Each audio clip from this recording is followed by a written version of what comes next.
మన లైఫ్ జర్నీకి స్వాగతం సుస్వాగతం. నేను మీ తిరుమల. బస్సు వస్తుందని త్వరగా రెడీ అయ్యాను. అదిగో బ్యాగ్ వేసుకుంటుంటే నా పిల్లలు ఏడ్చారనమాట. మరి ఎందుకులే అనేసి వాళ్ళకి దగ్గరకు తీసుకొని హాయ్ చెప్పండి. ఈలోపు సర్లే అనేసి బయలుదేరితో బయటకు వచ్చాను. బయటకు వచ్చి మా ఆవిడకి అడిగాను, చెప్పులు వేసుకోవాలా వద్దమ్మా, కిందంతా అరిగిపోయింది, పూణేలో కొత్త తీసుకుంటాను, చెప్పులు వేసుకొని అనుకుంటాను అనేసి చెప్పులు వేసుకొని బయటకు వచ్చేసాను. వచ్చాక బస్ ఎక్కిన తర్వాత చిన్న పాప నాదుకు చూసి తెగ సిగ్గుపడిపోతుంది. ఏంటా అని నేను చూస్తే వాళ్ళ అమ్మమ్మకి ఏదో వైజాగ్ కూడా వచ్చేసింది. సర్లే అనుకుంటూ వైజాగ్లో కూడా దిగిపోయాను. ట్రైన్ కోసం మా బాట్లు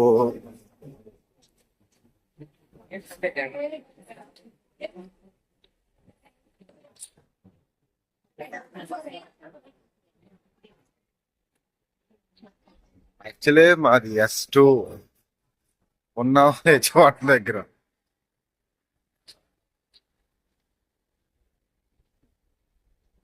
మళ్ళీ ఈ చివరి నుండి ఆ చివరికి వెళ్ళాలి పరిగెట్టుకుంటాం.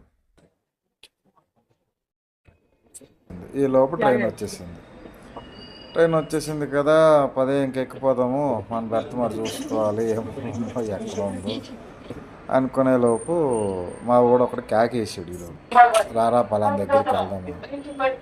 ఉండే టైం లేదు నాకు, ఇప్పటికే నిద్ర వచ్చేసింది. అప్పటికే సమయము సుమారుగా 12:30 అంత అయిపోతుంది. ఇగో S2 వచ్చింది. వెళ్ళాం ఇంకా లోపలికి. మరి ఇంకా ఆలోచన లేదు, ఇంకా బండి వచ్చింది, ఆగింది, వెంటనే ఎక్కిపోయి విసాన్ని వేసేసాను. మరి ఏమైతామని అనేసి ఇంకేసేసి ప్రశాంతంగా పడుకున్నాను. తెల్లార్లు పడుకున్నాక ఇంక కళ్ళు తెరిచి చూసేసరికి విజయవాడ వచ్చేసింది. ఏంట్రా బాబు ఎంత తెల్లారిపోయింది, అప్పుడే విజయవాడ వచ్చేసింది అనుకున్నాను. సర్లే అని చెప్పేసి కాసేపు బ్రష్ చేశాను, వేడి టీ తాగాను.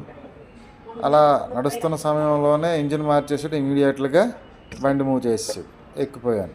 విజయవాడ దేటిపోయి ఇంకా వెళ్తుంది. అలా వెళ్తున్న తరుణంలోనే సికింద్రాబాద్ వచ్చేసింది. సికింద్రాబాద్లో ఒకరి కోసం దిగాను. వస్తారని కాసేపు వెయిట్ చేశాను, రాలేదు. సర్లే చిల్ బ్రో అనుకొని ఇంకా మొత్తం అందరు చూసేసరికి హడావుడిగా ప్రయాణికులు అందరూ ఎక్కినాలు దిగినాలు ఇంకా అలా సాగుతూ ఉన్నది. సర్లే అయిపోయిందిలే అని చెప్పేసి నేను ఇంకా ఎక్కిపోయాను. పూణే దగ్గర అవుతుంటే లగేజ్ రెడీ చేసుకున్నాను. ఇలాగా పూణే వచ్చేసింది. ఇంకా లగేజ్ తీసుకొని అందరినీ చూసుకుంటూ ఇంకా దిగాను అన్నమాట కిందకి. పూణే దిగిపోయాము. అమ్మయ్య అనుకున్నాను. 25 గంటల జర్నీకి ఊరట కలిగింది. నడుము పట్టేసింది అనుకోండి 25 గంటలు. యాక్చువల్లీ నేను చేసింది థర్డ్ ఏసీ, అది క్యాన్సిల్ అయ్యింది. మళ్ళీ ప్రీమియం తత్కాల్లో స్లీపర్ క్లాస్ చేసి స్లీపర్ క్లాస్ ఎక్కానమాట. అయినా ఉండలేకపోయాను, నడుము నొప్పి వచ్చేసింది. మన ఛానల్ కానీ నచ్చితే సబ్స్క్రైబ్ చేయండి, అలాగే లైక్ చేయండి, షేర్ చేయండి. మన నోటిఫికేషన్స్ మీకు నేరుగా రావాలంటే పక్కనే ఉన్న బెల్ ఐకాన్ని నొక్కండి. Thanks for watching. Like, share and subscribe.